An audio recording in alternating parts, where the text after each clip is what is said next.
Egusua wutie no yedi aseda edi kabia ma twedi amponi asan abo award winner abaso se watena se edi nsem no tutu na kwamu 9:30 na dwumadi kesi ebeko na wieye enti se okan ho na one ahwea bom ne yedi bibia etimi edi amount ye ko Facebook ana te se Asempa 94.7 ho no bibia edi na kwama jowo the fashionistic edi atutu a okwa obetimi alike na comment section no o do comment no so ato no wa share ama obibia nso a owa chichi ni abenche no etimi enya bi amonita Dennis Asamwani ahotedi no eye alatula Bernard Padibotwe ayensem no radio yeko na yede atu anim kama pa yemfrase emfemfri the Confederation of African Football no eye CAF eni gisema eba eni se unim se enche na empanyfo eyi new eye CAF executive committee members as esi a yebetimi aka ediensa asiyebo se owura ni din eni ketekruku ono eye the FA president edema the Ghana Football Association no ono so eka ho bi na the eba eni se omo first sitting etimi abetodwa ediama the newly elected Confederation executive members na the eba eni se on the 26th of this month no wo Ghana ha ayen kran ena sa eye city no na executive meeting for CAF no ebetimi atodwa enti utia na wahye no so se nyankopon eye adoma 26 eye CAF eye newly elected Confederation executives no ebe ye omo first sitting na ye de honsem kakran so etu anim ena no pai ewo dwumadie no eso ye free one ye de ani atwem ewo abranti ani din ene Antoine Semeyon osi akan edema Benama Boboku no ono so ede nsem kakra etu dwa abra no ne super sports for edin komo ne ebisa ne se de pa na den so at this time around no ama omode mo no agina brania wo bo adwuma wadre unim se do osi akan edema Bristol City ansa owura mabesi akan edema Benama Boboku no na Antoine Semeyon echirem se de ama no mode mo no agina brane a nei no otimi eto atena ogina ba bia obo adwuma no etiawa osi anya de apira bia eha no otimi ebo adwuma otimi agina ne na so the whole season na apira bia emai enti without injury no na ama ono Antoine Semeyon this time around no ofra domo ekwa adomo a ye de ho nsem kakran so esan ama Ensign ento ansem no so dia ni ewuram e the Ghana Football Association Kasamafo eye Mr. Henry Asante Twim dodona e friend Mr. Hart and also Eddie Kakra etu dwa se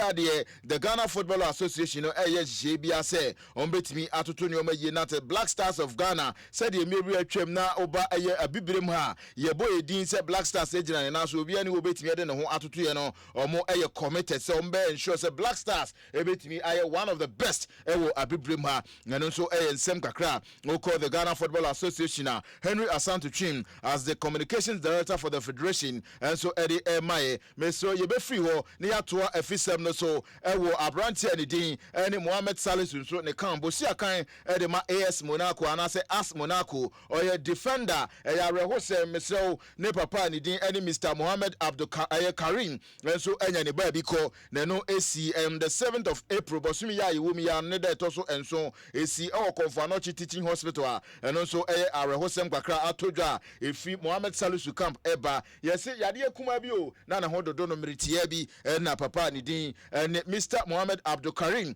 and so enya ne ba bi ko ya arehosem a efi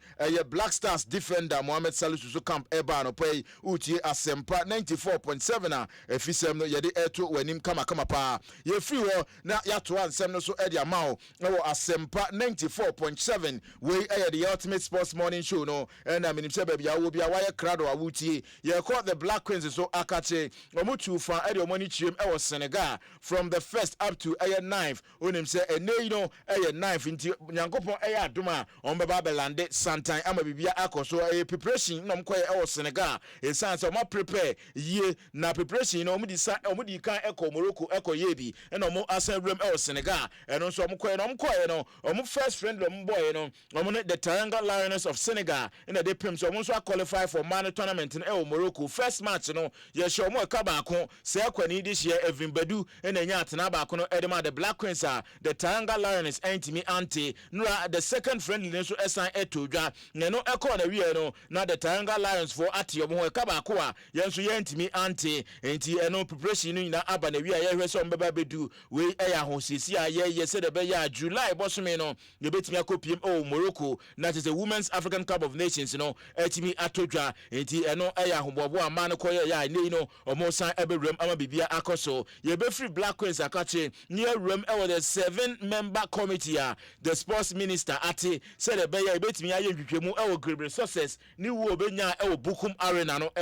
na 7-member committee unim said you're down on major retired Makafui Amatefio no ene opanya or down Peter Zone so eka ho bi we num nyina mpanyfo a omo eboa Mr. Eko Asma enso eka ho Samuel Bates Esquire ono so eka ho bi na Mr. Edi Papu ono so obi anidin apie Mrs. Juliana Ado enso eka ho sanso na secretary ene Dr. Martin Engman we ene mpanyfo mako enso a sports minister Honorable Kofi Idi Adams apa omo asa ama omo enano mako aduenu ba 21 days se omo nya hwehwemu ni ehu ade poten ekoso die fi ene die si ya ema boxer ni din ene Gabriel Success ebenya ni wuo ewo the Bukum Arena mesro yentie nsema opanyinkase editu dwa efa committee ayate se omo hwe na omo mo ama 21 days yehu die si ye ema Gabriel Success enya ni wuo. The work that we have been assigned is very important. It's an incident we cannot just sweep under the carpet and say it did not happen, or we will just lament and it ends there. It is the view of the ministry and by extension government in Ghana that let's take a cue from what happened and see how we can work together to improve our sport. And so looking for persons who can do so, we needed to speak to a lot of you who have interest in sports. And the names, as Chief Director said, repeatedly showed up. And by whatever design, when we approach them, none, I must say none, showed any indication of resistance, or we needed to struggle to convince any one of them to undertake this assignment. Eti wei ene mpanyfo a minister che wapo mo nso ewo nimde ewo adwumanum a ono nso no echi mo bia ne wo popo niti enti ohwe so mbetimi aye adwuma no major retired amaka amatefio enso e de kakra etu dwadim se committee wei no ono ne da no. The work that we have been assigned is very important, very important in more ways than one. It is very important as far as the image of Africa and Africa sports is concerned. It is important as far as the development and the safety requirements in sports are concerned. Very important as far as the safety and the security of our young people who participate in sports are concerned. And I think this is a very paramount consideration in this assignment, that participation in sports should be safe for the participants. I've looked very carefully at the terms of reference, and I believe that the areas of concern are very legitimate, very well covered, and we shall not hesitate. We will not